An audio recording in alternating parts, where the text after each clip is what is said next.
مسجد نبوی کو وسیع کروایا، مردم شماری کا نظام رائج کیا، سکہ جاری کیا، سن ہجری قائم کیا، جنگوں کا سلسلہ بڑھا تو فوجی نظام قائم کیا، فوجیوں کی تنخواہیں مقرر کی، مجاہدین کے بیوی بچوں اور غلاموں کے لیے وظیفے مقرر کیے، فوج کو 2 حصوں میں تقسیم کیا، ایک باقاعدہ فوج جو ہمیشہ محاذوں پر رہتی تھی، دوسری رضاکار فوج، یہ لوگ عموماً گھروں میں رہتے تھے، ضرورت پڑنے پر انہیں محاذ پر بھیجا جاتا، ان کی تنخواہیں باقاعدہ فوج سے کم تھیں۔ ملک میں جگہ جگہ فوجی چھاونیاں قائم کی، چھاونیوں کے ساتھ استبل تعمیر کروائے، ان میں 4-4 ہزار گھوڑے تیار رہتے تھے، اونٹ بھی موجود رہتے، فوج کے ساتھ خزانچی، طبیب، جراح، غنیمت کے مال کا حساب رکھنے والے، دوسری زبانیں جاننے والے اور دشمن کی جاسوسی کرنے والے بھی رہتے تھے۔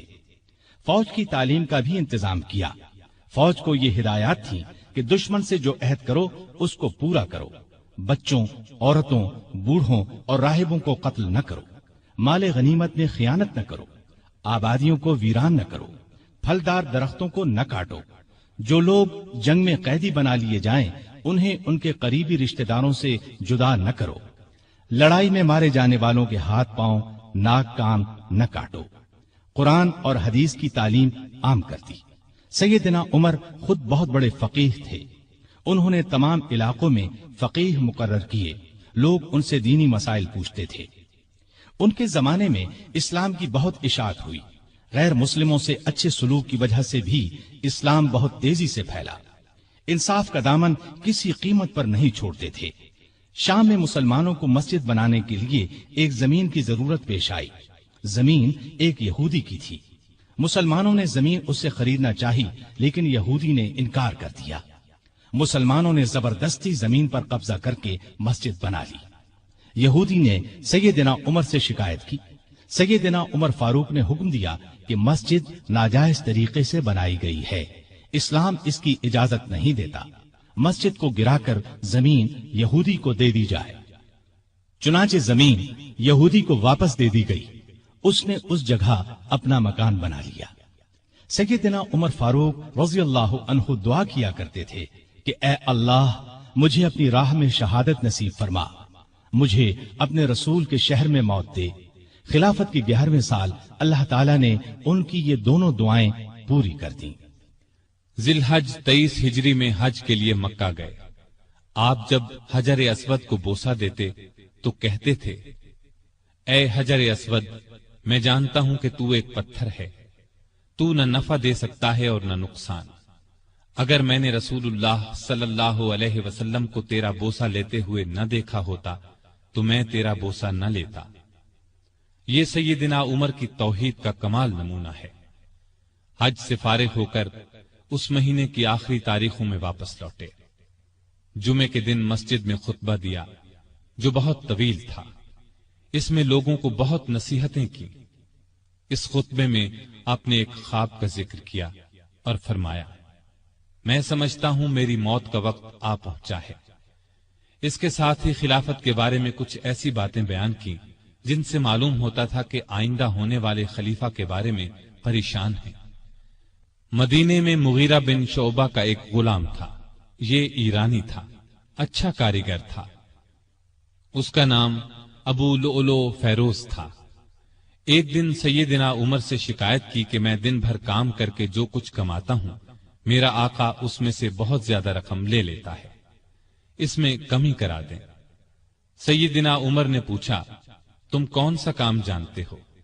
اس نے کہا، میں لوہار بھی ہوں، بڑھئی بھی ہوں اور بیل بوٹے بھی بنانا جانتا ہوں۔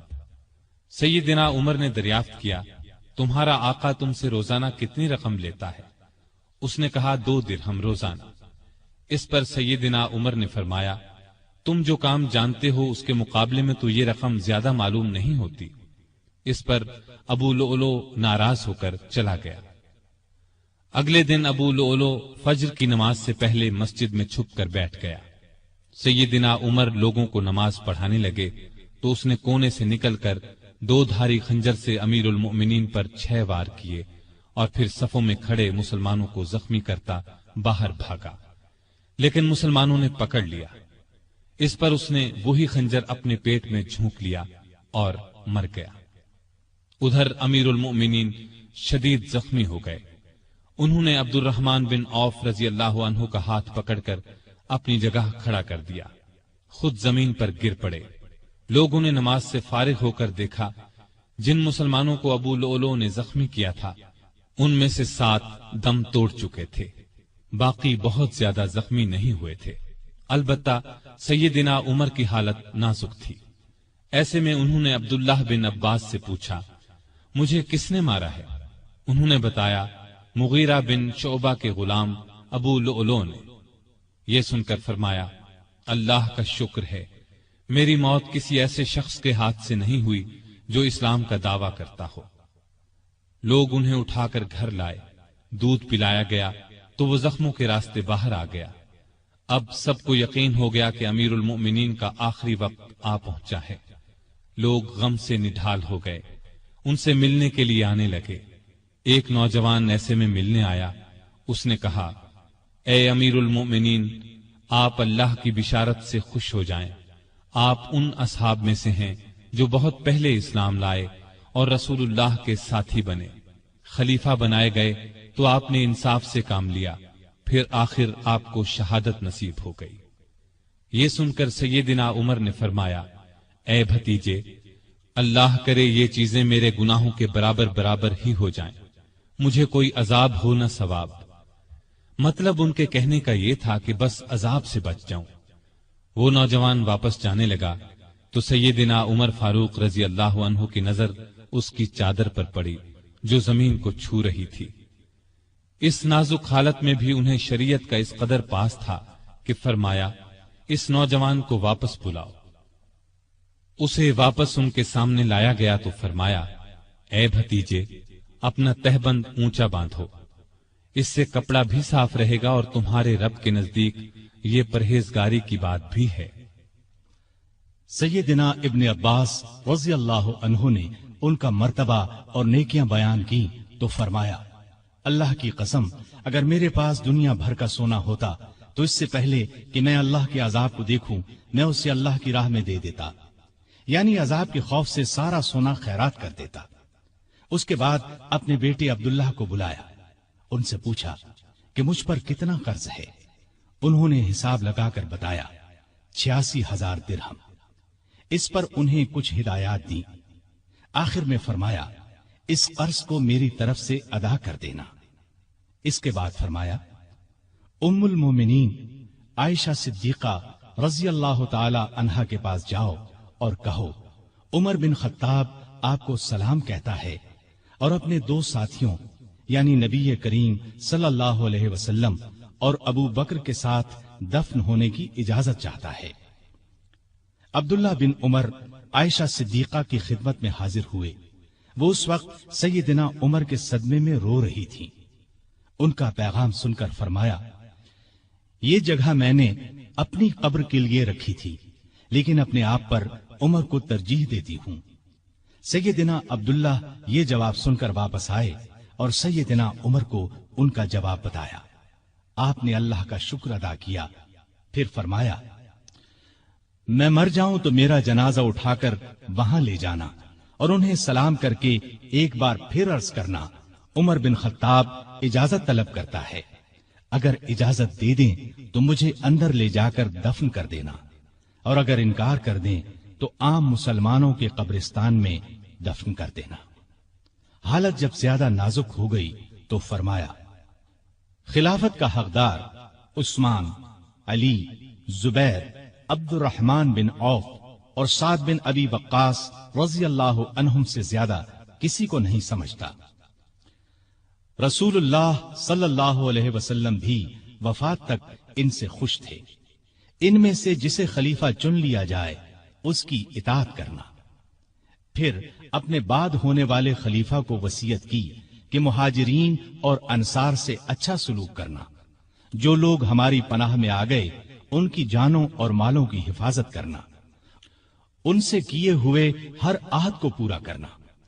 آپ 27 ذی الحج 23 ہجری کو زخمی ہوئے۔ 3 دن بعد 1 محرم 24 ہجری کو وفات پائی اور شہادت کے درجے پر فائز ہوئے۔ اس وقت عمر 63 سال تھی۔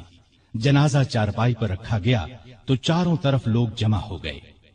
سیدنا علی رضی اللہ عنہ آئے تو فرمایا، اللہ آپ پر رحم فرمائے، آپ نے کوئی ایسا شخص نہیں چھوڑا کہ اللہ کے سامنے جانے کے لیے مجھے اس کے عمل آپ کے عمل سے زیادہ پسند ہو۔ اللہ کی قسم، مجھے امید تھی کہ اللہ آپ کو آپ کے دونوں ساتھیوں کے ساتھ رکھے گا، اس لیے کہ میں اکثر رسول اللہ صلی اللہ علیہ وسلم کو اس طرح فرماتے ہوئے سنا کرتا تھا، میں گیا اور ابو بکر و عمر گئے، میں داخل ہوا اور ابو بکر و عمر داخل ہوئے، میں نکلا اور ابو بکر و عمر نکلے۔ جنازہ حضرت صہیب رضی اللہ عنہ نے پڑھایا۔ حضرت علی، عثمان، سعد بن ابی وقاص اور عبد الرحمن بن عوف رضی اللہ عنہم نے قبر میں میت کو اتارا اور اسلام کے اس بہت بڑے فرزند کو ہمیشہ کے لیے رسول اللہ صلی اللہ علیہ وسلم اور سیدنا ابو بکر رضی اللہ عنہ کا ساتھ نصیب ہو گیا ہے۔ سیدنا عمر رضی اللہ عنہ نے کئی شادیاں کی، ان سے 8 یا 9 لڑکے، 4 یا 5 لڑکیاں ہوئیں۔ مشہور بیویوں کے نام یہ ہیں: زینب بنت مزعون رضی اللہ عنہا، عاتقہ بنت زید رضی اللہ عنہا، ام حکیم بنت حارث رضی اللہ عنہا، ام کلثوم بنت علی رضی اللہ عنہا۔ اولاد میں سے حفصہ، عبداللہ، عبید اللہ اور عاصم رضی اللہ عنہم بہت مشہور ہیں۔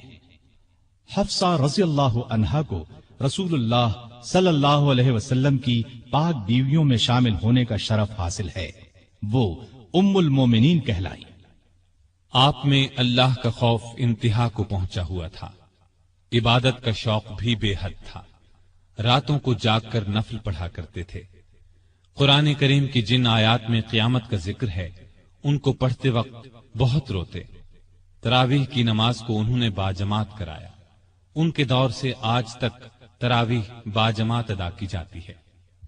آپ میں بردباری حد درجے کی تھی، دوسروں کی نکتہ چینی کو صبر اور حوصلے سے برداشت کرتے تھے۔ آپ نے ایک وقت میں کبھی دسترخوان پر 2 سالن جمع نہ کیے۔ رسول اللہ صلی اللہ علیہ وسلم اور ابو بکر رضی اللہ عنہ کا بھی یہی معمول تھا۔ نبی کریم صلی اللہ علیہ وسلم سے آپ کو انتہا درجے کی محبت تھی۔ آپ صلی اللہ علیہ وسلم پر اپنی جان قربان کرنے کے لیے ہر دم تیار رہتے تھے۔ کوئی رسول اللہ صلی اللہ علیہ وسلم کی شان میں ذرا سی گستاخی کرتا تو اس کی گردن اڑانے پر تیار ہو جاتے۔ ایک بار سیدنا عمر فاروق رضی اللہ عنہ نے فرمایا، اے اللہ کے رسول، مجھے آپ سے اپنی جان سے بھی زیادہ محبت ہے۔ نبی کریم صلی اللہ علیہ وسلم نے سیدنا عمر فاروق رضی اللہ عنہ کو دنیا ہی میں جنتی ہونے کی بشارت دی۔ سیدنا عمر فاروق رضی اللہ عنہ کے چند اقوال یہ ہیں: بزرگ بننے کے لیے علم حاصل کرو۔ جو آدمی خود کو عالم کہے وہ جاہل ہے، جو خود کو جنتی کہے وہ جہنمی ہے۔ جس سے تمہیں نفرت ہے اس سے ڈرتے رہو۔ بڑھاپے سے پہلے جوانی اور موت سے پہلے بڑھاپے کو غنیمت جانو۔ سب سے بری آوازیں 2 ہیں، نوحہ اور راگ یعنی گانا۔ کم بولنا دانائی، کم کھانا صحت، کم سونا عبادت اور عام لوگوں سے کم ملنا عافیت ہے۔ توبہ کی تکلیف سے گناہ کا چھوڑنا آسان ہے۔ برا چاہنے والوں کی دوستی سے پرہیز کرنا ضروری ہے۔ جو عیب سے واقف کرے وہ دوست ہے، اور جو اس پر تعریف کرے وہ ایسا ہے جیسے دوسرے کو ذبح کر دیا جائے۔ سلامتی گمنامی میں ہے۔ اللہ تعالی سیدنا عمر فاروق رضی اللہ عنہ پر رحمت فرمائے، آمین۔